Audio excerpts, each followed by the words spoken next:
Bismillahirrahmanirrahim.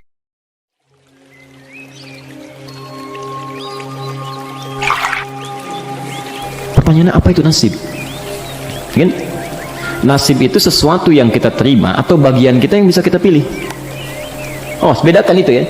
Ada qadar, ada takdir, ada qada, ada nasib, itu lain. Ya. Wala tansa nasibaka minad dunya. Kita bisa lihat di Al-Qasas misalnya kan, dari ayat 77 sampai 78 itu. Wabtaghi fima ataqallahu daral akhirah. Kalau Anda beraktivitas, cari akhirat dulu. Wala tansa nasibaka minad dunya, dan jangan lupakan pilihan duniamu untuk engkau ambil yang mendukung ibadahmu. Di ngambil dunia itu jangan semua mesti diambil yang kira-kira bermanfaat untuk kita sebagai bekal untuk akhirat. Ya, misal polanya Anda ingin berpakaian, ya, maka yang didahulukan kepentingan akhirat dulu. Bagaimana caranya supaya saya sholat dengan pakaian terbaik, ya, bagaimana supaya saya ibadah itu pakaian disukai oleh Allah, disenangi oleh Rasulnya. Dunia akan mengikuti. Ini rumus ya, karena saya sering dapat pertanyaan, orang banyak mengeluh rezekinya macet, pekerjaan tidak terbuka dan sebagainya. Rumus Qur'annya, arahkan ke akhirat, dunia akan mengikuti. Saya perhatikan kenapa doa itu jarang terkabulkan dengan cepat. Persoalan utamanya karena seringkali meminta dunia. Itu yang jadi keliru ya. Kalau mau cepat, mintakan akhirat, karena kalau minta dunia Anda nyarinya capek. Kalau minta akhirat, Allah yang langsung kasih. Itu dibuka pintu langit, pintu bumi dibuka. La fatahna alaihim barakati minas sama'i wal ard. Contoh, Anda butuh uang 1 miliar ya, untuk bangun rumah ini dan sebagainya. Mintakan dulu kehendak ibadah, dunia akan ikut.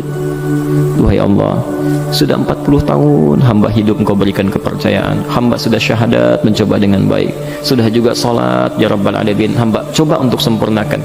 Tapi sampai hari ini hamba belum mampu menunaikan rukun Islam yang ketiga untuk berzakat. Duhai Allah, sekalipun ajal hamba itu yang akan dekat, mohon jangan wafatkan sebelum hamba bisa berzakat. Anugerahkan kemampuan untuk berzakat 25 juta saja, supaya semua orang bisa dapat zakat dari hamba dengan kebaikan, bisa terinspirasi. Zakat itu berapa persen? 2,5. Kalau zakat 25 juta, minta berapa itu? 1 miliar ya, turunlah 1 miliar itu kita zakat. Selebihnya untuk dunia, silahkan 975 juta. Baik Pak ya, yang kalau mau hitung-hitung tuh begitu cara ininya, mintanya kepada Allah. Baik, nah nasib itu bukan bagian kita yang begitu saja kita terima, tidak. Kita yang memilih, kita mengambil. Jadi kalau Bapak katakan itu nasib, itu pilihan kita. Anda bisa memilih mau baik mau buruk. Nasib kita tentukan di situ, ikhtiar Allah menetapkan. Ya, kalau kita bisa memilih yang baik, kenapa ambil yang buruk? Jangan katakan ketika berbuat buruk ini nasib saya begini. Tidak, itu pilihan Anda begitu. Allah saking sayangnya memberikan petunjuk, disebut dengan hidayah, supaya tidak mengambil nasib yang buruk, maka diarahkan pada hidayah. Ya, perhatikan, saat azan berkumandang 4.16, pilihan Anda dua, teruskan tidur atau ke masjid sholat. Ya, itu nasib kita tuh bisa kita pilih. Maka Allah berikan subhanallah petunjuk, digerakkan hatinya, cepat. Azan sudah berkumandang, tertinggal nanti kalau kamu tidur sebentar, bagaimana kalau tidur dalam keadaan meninggal? Digerakkan, bangun kita. Ya. Setan juga sama, begitu selesai azan, tenang, baru azan, belum komat, tenang, baru azan, belum komat. Itu berpacu kita. Pilihan itu yang kita tentukan. Saat kita ambil bagian kita, itulah nasib kita. Ya. Si kakek tadi, dia bisa memilih. Ya. Dalam konteks dia ingin diamkan, dia bisa samarkan, ya. Bisa dia pilih tahadduts bin ni'mah, menunjukkan satu nikmat untuk memotivasi cucunya, atau dia bisa pilih riya. Ya, dia ada wa amma bi ni'mati rabbika tahadduts bi ni'mah, boleh. Ini masjid alhamdulillah bisa dibangun. Ya, alhamdulillah dengan izin Allah. Ya, di antaranya dulu kakek pernah diberikan rezeki, disalurkan ke sini. Kamu juga dulu nanti kalau punya rezeki ya ke depan jangan hidup untuk sendiri saja. Itu boleh, Pak. Sah hukumnya. Itu tahadduts bi ni'mah. Motivasi orang lain untuk beramal kebaikan. Sah hukumnya. Seperti saat ini misalnya, ini butuh untuk assalam sekian. Pak, insya Allah saya sepertiganya, Pak. Bisa lakukan. Ya, niat kita apa? Bukan ingin dapat pujian, bukan. Ya, tapi ingin memotivasi amalan supaya berkembang.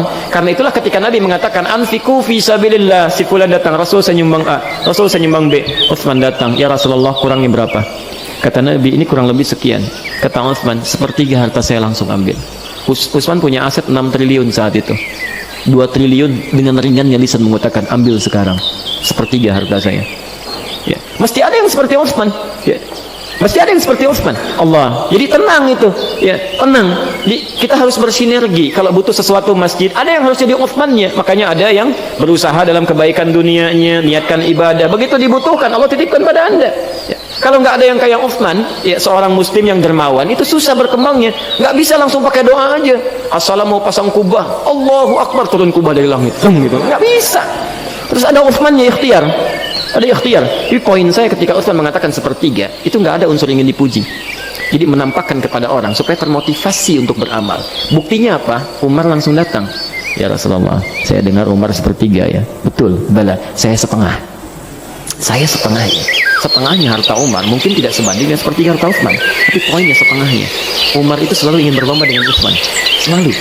Masya Allah, begitu dengar Uthman sepeninggal Nabi itu punya kebiasaan sibuk luar biasa, pekerjaannya bolak-balik Madinah, keluar masuk, ekspor impor, itu Uthman. Sampai saking hebatnya, sampai hari ini yang punya tabungan di Bank Saudi sampai sekarang cuma Uthman. Uthman itu punya amalan sahabat Nabi dijamin masuk surga bersama Rasulullah tingkat paling tinggi, subhanallah, hisabnya sangat ringan, sampai hari ini masih punya investasi di Bank Saudi. Dulu zaman Rasulullah ada sumur ya, yang itu dieksploitasi oleh Yahudi, dimonopoli, kalau mereka mau minum mesti bayar. Sama Uthman dibebaskan orang di situ, dan kebun di sekitarnya dibeli. Sekarang difungsikan jadi hotel ya, setiap ada royalti dari situ dimasukkan rekening, diberi nama atas nama Uthman bin Affan, disedekahkan ya, sampai kiamat. Kalau kurang 2 hari lah ya, kalau kiamat kan orang Islam nggak akan hidup ya, sampai menjelang kiamat kalau masih ada, itu pahala mengalir bagi Uthman. Bayangkan, seorang sahabat Nabi dijamin masuk surga, hisabnya sangat ringan, bersama Rasulullah surganya, masih punya amalan sampai hari ini. Saya, Anda, kita bukan sahabat Nabi, surga nggak jelas sampai hari ini ya, hisab masih menegangkan, amalan masih berantakan, hari ini masih sulit untuk beramal sampai hari ini. Padahal saking sayangnya Allah ditampakkan amalan di hadapan kita. Utsman itu sesibuk-sibuknya malam masih bisa tahajud sampai khatam Quran dalam tahajudnya. Cek di At-Tibyan halaman 37. Di situ ada 2 paragraf. Setiap paragraf itu 8 baris. Cek bagaimana keutamaan sahabat di situ. Kedengaran oleh Umar besoknya 4 kali khatam Quran, 2 kali siang, 2 kali malam. Umar bin Khattab, antum berapa kali khatam Quran? Ya. Poinnya bukan itu.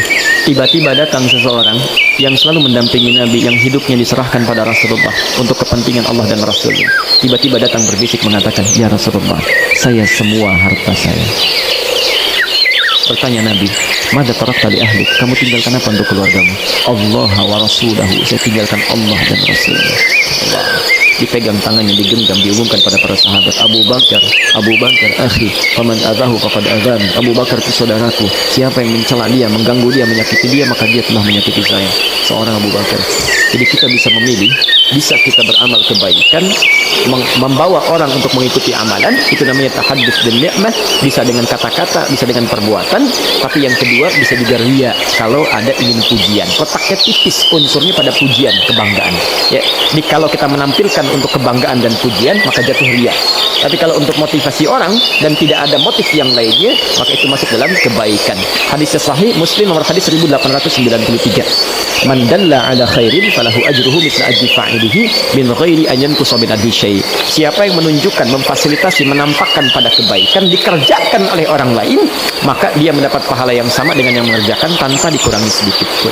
Bapak infak kelihatan oleh orang, nggak niat kita untuk lihat, dilihat orang itu pun infak, kita dapat pahala infak dia juga, walaupun kita tidak sama jumlahnya dengan dia. Itu masalah. Itu tinggal pilihan. Silahkan memilih.